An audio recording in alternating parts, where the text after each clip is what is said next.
Hello Bits and Bones, my name is Lady V, and welcome to my channel. I don't have a script for this one, so I'll be a little bit all over the place, but as with all aspiring booktubers, I figured I should do the Goodreads Your Year of Books in Review.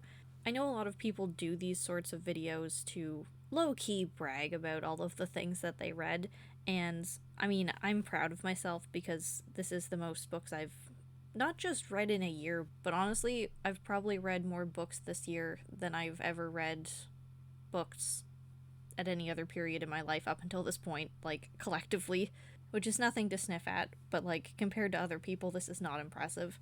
I think that these sorts of videos are not just interesting, but also kind of important for personal growth. It's good to look over what you've been reading and then guide yourself in a preferred direction based on that.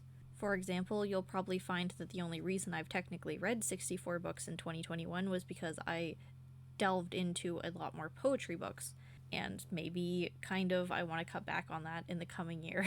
So we'll see how many that was. So my year in books, 2021. You see, I haven't really done this that much before, and I've never read this much before, so I don't know if that's a lot of pages. Like, that feels like a lot of books, but that's probably proportionately not very many pages. I also picked up quite a few, not just children's books, but graphic novels, so I'm not surprised that the shortest book that I read was 32 pages with Una. Picking Una up was just kind of a whim. I liked the style was really cute, and I was semi-curious if I could be as engaged by modern children's books as I had been back in the day, because I'm going to make a video about this and I'm going to share it sometime, but I've got some of the books that I was read as a child still hanging around, and they are pretty, like, fucked up. Like, I was not the kid that read something nice and happy like Una.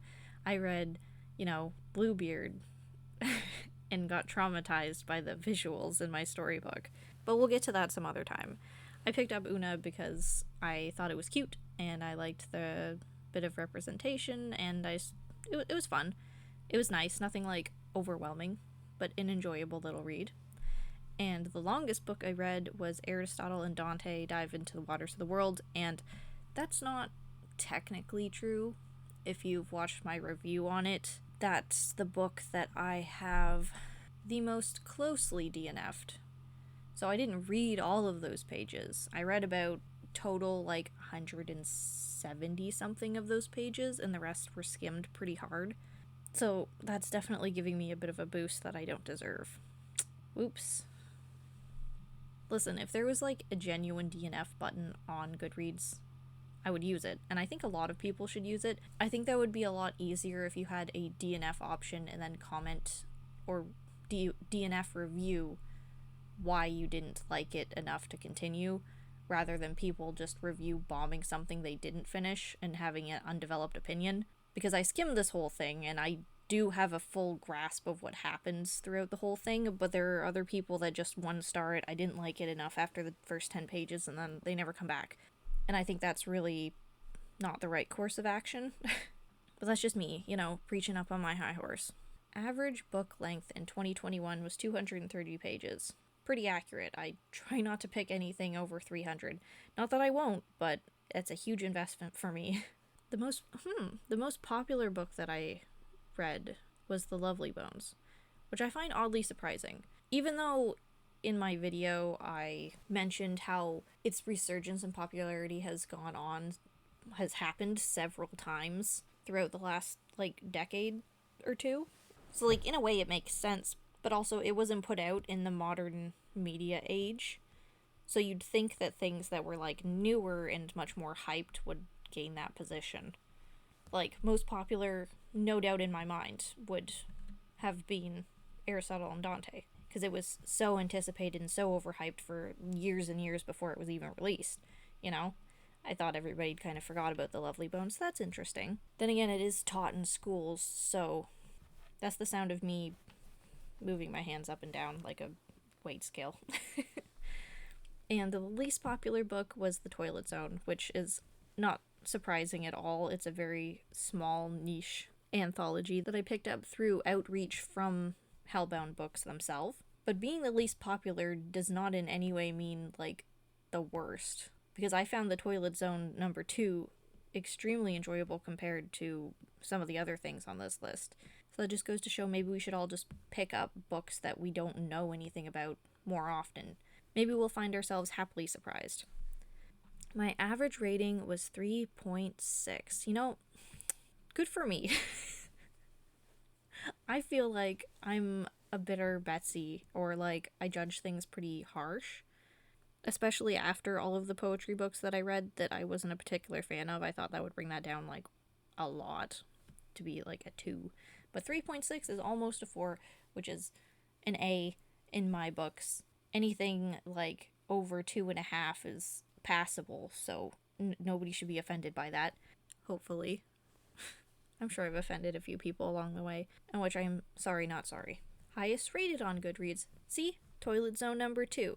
Good for them. Like, really good for them.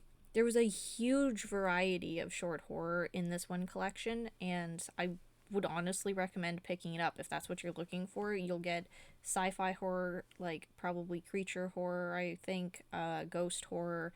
Like, there was a large scale. And variety in writing type, too. Like, there was a lot more unique voices in the Toilet Zone than some of the other anthologies or like short stories I've just randomly read recently. My first review of the year, The Fire Never Goes Out. After this one, I definitely was on a kick and I wanted to find more graphic memoirs, but it was actually like pretty hard to find. Not hard in general if I was willing to pay for it, but I'm not in a position as a starving artist to go around buying a million books like people do book hauls all the time, so I was limited by my library and I couldn't find very many, which is a shame, but that's one of the things that I think I'm going to continue trying to do over the next year is read memoirs, find graphic novels, as much as I can, whenever the opportunity presents itself. And this is just all of them? Yep, okay. Wow, I can't believe I read the Heartstopper books this year. That feels like so long ago. Damn, girl. My last review was A Light in the Attic. Yeah, it wasn't the best way to end the year, but you win some, you lose some, and that's what I get for being intrigued by like old classics that just won't, that keep persisting, even though I've never got a recommendation for it, you know what I mean? Now that I've kind of looked at all of these, I'm considering making a couple videos clumping some of them together, like some of the graphic novels, like all the graphic novels that I read this year together in shorter review form, because I didn't have a lot to say about some of them, enough for their own video, but I definitely want some of the graphic novels and ones with better representation to get the talk that they deserve. So yeah, maybe I'll do that. A graphic novel or separate poetry video after this. If you're interested, let me know, because I've got quite a few. But if I don't make that, and if you want to know what my absolute favorites of the year were, read The Magic Fish. Please forgive me. Trung Le Nguyen was just chef's kiss. Also, Nimona was fucking hilarious. Like, I don't often laugh out loud when I read things, but this had the humor. The Girl from the Sea by Molly Knox Ostertag? Man, people have really complex names. Really cute read. I pretty much finished it in one go, and it made me cry. Not that it was, like, crazy revolutionary, but it was simple, to the point, and, like, very sweet. She is quickly becoming one of my favorite authors. Displacement was... Okay, you know what? I guess I'm just making... I'm just making the video, because I can't stop talking about them. So keep an eye out for that. If you are so interested, my story is in here. You can find the link to that in the description below. Let's see how We're Not Home is doing. Unfortunately, when they first... Hey, there's me. Nice. When they first came out with it, there was only room for 10 authors, so I wasn't included, which was unfortunate, but I'm glad to see that I've been accredited now. And it's going strong at 4.38 out of 5. Not very many ratings, though, so if you do happen to read it, make sure to drop a review, because we would really appreciate it. And don't forget that all the proceeds go to a charity cause. So yeah, that was my year in review. Oop, too far. Technology. So yeah, that was my year in review. I'm definitely going to come back and talk more about specific ones, but I'm not going to talk about all of them. If you enjoy my content and would like to support me, or especially if you would like to recommend or force me to read a very specific book, one that you think I would either appreciate or have a lot to say about. There is a Revenant tier on my Patreon where you can make me read a book a month. I don't know how else to say it. But for now, in general, I just like to say thanks so much for watching. I'll see you in the next video. Bye.